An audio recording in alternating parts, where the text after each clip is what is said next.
In the year 2000, the internet destroyed the stock market. Companies worth billions went to zero overnight. Regular people lost their life savings. Your parents might remember it. In this video, I'm going to explain the dot-com crash so that by the end, you'll know more than most adults about why it happened and why it's happening again right now. Here's also the terrifying part that I will uncover. The exact same things that caused the dot-com crash are happening today. The same hype, the same valuations, and the same companies or similar companies are getting no profits, but they're getting billion-dollar valuations. So in this video, I'm going to prepare you on how to not lose money and be the opposite of the people who lost millions in the 2000s. Let's get into it. In the 1990s, the internet was brand new. Nobody really knew what it was or what it could do, but everyone knew it was big, really big. I mean, suddenly you could send messages instantly, shop without leaving your house, and find information in seconds. It was like magic, and everyone thought it would change everything. They were right, but they were also very, very wrong about how fast it would happen. People started saying things like, the internet will replace stores, and everyone will shop online, and physical retail is dead. And you know what? They were eventually right, but not in 1999. Not even close. Most people didn't even have internet in 1999. Dial-up was slow, computers were expensive, but that didn't matter. Everyone believed the internet was the future, and if you didn't invest in internet companies, you were considered stupid, or so they said. So here's where it got crazy. Everyone could start an internet company, theoretically, right? You didn't need profits, and you didn't even need customers. You didn't even need a good idea or offer. You just needed a website and the word .com in your name. Literally, that's what they thought. Companies would just add .com to their name and their stock would double. Not because they made money, just because they had a website. Let me give you real examples of actual companies that got millions of dollars. Pets.com sold pet food online. Sounds okay, right? Except pet food is heavy and shipping costs are more than the food itself. They lost money on every single sale. But they spent $300 million on advertising, including a Super Bowl ad. The company went bankrupt in 268 days. Webvan wanted to deliver groceries. They raised $800 million, built giant warehouses, hired thousands of people, but nobody wanted to pay for grocery delivery in 1999. The company collapsed, and they lost everything.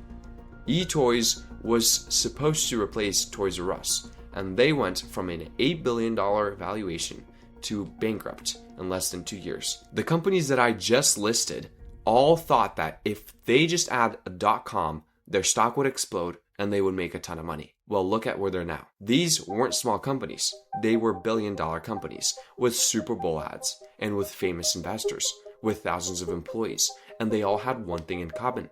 They made no money. Zero profit. In fact, most of them lost more money the more they sold.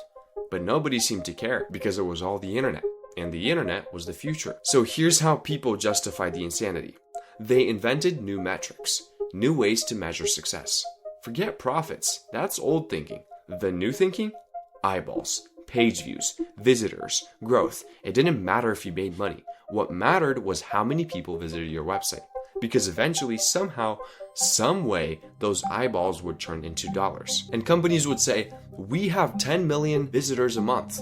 And investors would say, amazing, here's $100 million. And nobody asked how these visitors would make money. Nobody asked when the company would be profitable.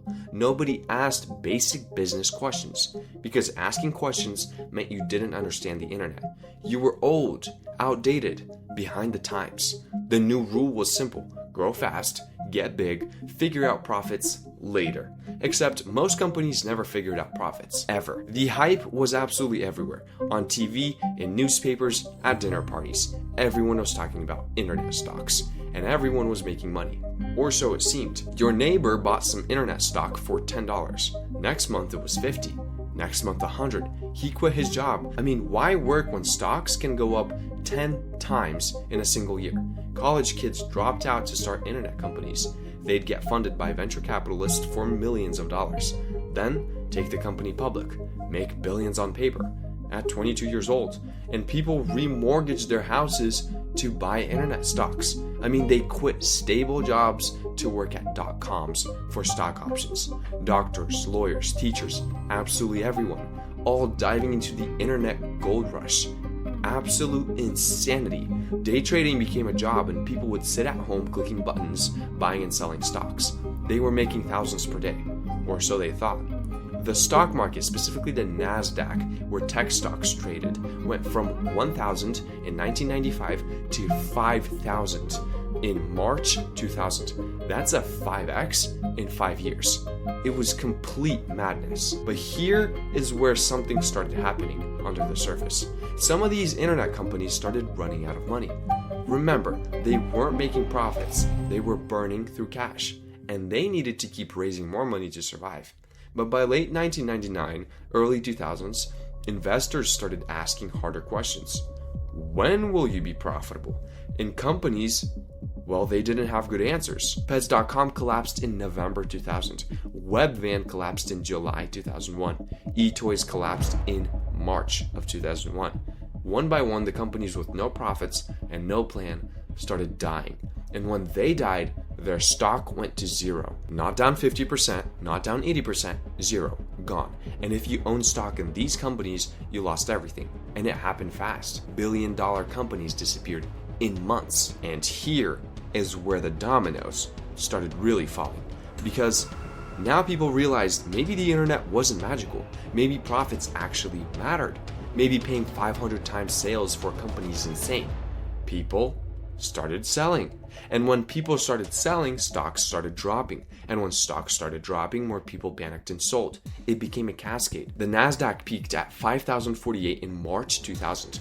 And by October 2002, it was at 1,114. That's a 78% drop. Almost 80% of the value gone. If you had $100,000 in internet stocks in March 2000, you had $22,000 in October 2002. Most people had worse. If you owned Pets.com or Webvan or eToys or any of the hundreds of companies that went bankrupt, you had zero. Nothing. And it wasn't just .coms. All tech stocks crashed. Microsoft dropped 60%. Cisco dropped 86%. Intel dropped 80%. Even good companies got destroyed because everyone was selling everything. People who thought they were millionaires discovered they were broke, and stock options that were worth millions became worthless. By the time it was over, $5 trillion in market value had disappeared. 5 trillion. That's more than the entire GDP of most countries. Gone. And the people who lost weren't just rich investors. They were regular people who lost their savings, their retirement, their futures, because they believed in hype. But who actually survived? Amazingly, some internet companies survived. And guess what? The biggest one we now know is Amazon. Amazon survived. It dropped 95% from peak to bottom, but it survived. Google launched right after the crash and built slowly with an actual business model. eBay survived because it actually made money. Yahoo survived for a while, though it never recovered its peak. And the companies that survived had one thing in common. They had a real business model. They actually made money, and they solved actual problems. The lesson? The internet was real. It did change everything, but it took time. It took 10 to 15 years for online shopping to really take over, for internet advertising to become huge, for the infrastructure to catch up to the vision. And the people who got rich were the ones who survived. Now here's the terrifying part. Everything that I just described, it seems to be happening again, right now. Just replace .com with AI. Companies adding AI to their name and stocks doubling sort of match with the .com era. Companies with no profits getting billion-dollar valuations. Check. New metrics to justify insane valuations. Check. Everyone's saying if you don't invest in AI, you're stupid. Check. I mean, man, quantum computing stocks up 1,700% in 3 years with no revenue. Stock market at all-time highs led by tech. Everyone believing this time is different is literally insanity. So here's the lesson for you. It's simple. Hype doesn't last. Profits matter. Valuations matter. And when everyone is saying this time is different, that's exactly when you should be scared. The internet was real, and it did change the world. But 99% of internet companies from 1999 died. And the ones that survived were with real business models. AI is real. It will change the world. But that doesn't mean every AI company will succeed. Most will fail. just like .coms. And if you're paying 980 times sales for a quantum computing company, you're making the same mistake people made in 1999. You're buying hype, not business. The lions who survived the .com crash weren't the ones who bought the hype. They were the ones who waited for real businesses with real profits at reasonable prices. Or they sold before the crash and sat in cash while everyone else panicked. The same lesson applies today. Don't get caught up in hype.